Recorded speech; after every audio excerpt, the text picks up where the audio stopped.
ನಮಸ್ಕಾರ ವೀಕ್ಷಕರೇ, ನೀವು ನೋಡ್ತಾ ಇದ್ದೀರಾ ನಾರ್ತ್ ಫಸ್ಟ್. ಲೋಕಸಭಾ ಚುನಾವಣೆ ಬಳಿಕ ಬೆಳಗಾವಿ ಜಿಲ್ಲಾ ಕಾಂಗ್ರೆಸ್ನಲ್ಲಿ ಭಿನ್ನಮತ ಸ್ಫೋಟಗೊಂಡಿತ್ತು. ಬೆಳಗಾವಿ ಜಿಲ್ಲೆ ಚಿಕ್ಕೋಡಿ ಲೋಕಸಭಾ ಕ್ಷೇತ್ರಕ್ಕೆ ಸಚಿವ ಸತೀಶ್ ಜಾರಕಿಹೊಳಿ ಪುತ್ರಿ ಪ್ರಿಯಾಂಕಾ ಜಾರಕಿಹೊಳಿ ಅವರು ಸ್ಪರ್ಧಿಸಿದ ವೇಳೆ ಅಥಣಿ ಹಾಗೂ ಕುಡಚಿ ಕ್ಷೇತ್ರದಲ್ಲಿ ಕಾಂಗ್ರೆಸ್ ಪಕ್ಷಕ್ಕೆ ಎಷ್ಟು ಮತಗಳು ಬರಬೇಕಾಗಿತ್ತು ಅಷ್ಟು ಮತಗಳು ಬಂದಿಲ್ಲ ಅಂತ ಸಚಿವ ಸತೀಶ್ ಜಾರಕಿಹೊಳಿ ಅವರು ಅಥಣಿ ಕಾಂಗ್ರೆಸ್ ಶಾಸಕ ಲಕ್ಷ್ಮಣ ಸವದಿ ಹಾಗೂ ಕುಡಚಿ ಕಾಂಗ್ರೆಸ್ ಶಾಸಕ ಮಹೇಂದ್ರ ತಮ್ಮಣ್ಣವರ ವಿರುದ್ಧ ಬಹಿರಂಗವಾಗಿಯೇ ಆಕ್ರೋಶವನ್ನ ಹೊರಹಾಕಿದ್ರು. ಇದಾದ ಬಳಿಕ ಕುಡಚಿ ಕಾಂಗ್ರೆಸ್ ಶಾಸಕ ಮಹೇಂದ್ರ ತಮ್ಮಣ್ಣವರ್ ಅಥಣಿ ಕಾಂಗ್ರೆಸ್ ಶಾಸಕ Lakshmana Savadi close door meeting ಅನ್ನ ಮಾಡಿದ್ರು. ಲಕ್ಷ್ಮಣ ಸವದಿ ಹಾಗೂ ಸತೀಶ್ ಜಾರಕಿಹೊಳಿ ಅವರ ಮಧ್ಯದ ಭಿನ್ನಮತ ದಿನೇ ದಿನೇ ತಾರಕಕ್ಕೇರ್ತಾ ಇತ್ತು. ಇದನ್ನ ಗಮನಿಸಿದಂತ ಸಿಎಂ ಸಿದ್ದರಾಮಯ್ಯ ಈ ಇಬ್ಬರು ನಾಯಕರ ಮಧ್ಯೆ ಕಾಂಪ್ರಮೈಸ್ ಮಾಡಲು ಎಂಟ್ರಿ ಕೊಟ್ರ ಎಂಬ ಮಾತು ಈಗ ಸದ್ಯ ಬೆಳಗಾವಿ ಜಿಲ್ಲಾ ರಾಜಕೀಯ ವಲಯದಲ್ಲಿ ಕೇಳಿ ಬರ್ತಾ ಇದೆ. ಇದಕ್ಕೆ ಕಾರಣ ನಿನ್ನೆ ಬೆಳಗಾವಿ ಜಿಲ್ಲೆ ಕಾಗವಾಡ ತಾಲೂಕಿನ ಜುಗುಳ ಗ್ರಾಮಕ್ಕೆ ಭೇಟಿ ನೀಡಿದ ವೇಳೆ ಸಿಎಂ ಸಿದ್ದರಾಮಯ್ಯನವರು ತಮ್ಮ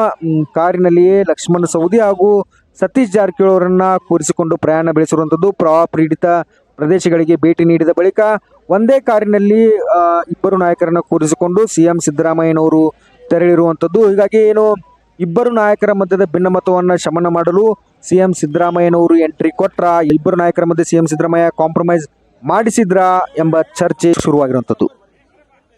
ನಿರಂತರ ಸುದ್ದಿಗಳಿಗಾಗಿ north first Kannada channel subscribe ಮಾಡಿ, ಶೇರ್ ಮಾಡಿ. ನಿಮ್ಮ ಬೆಂಬಲವೇ ನಮಗೆ ಶಕ್ತಿ.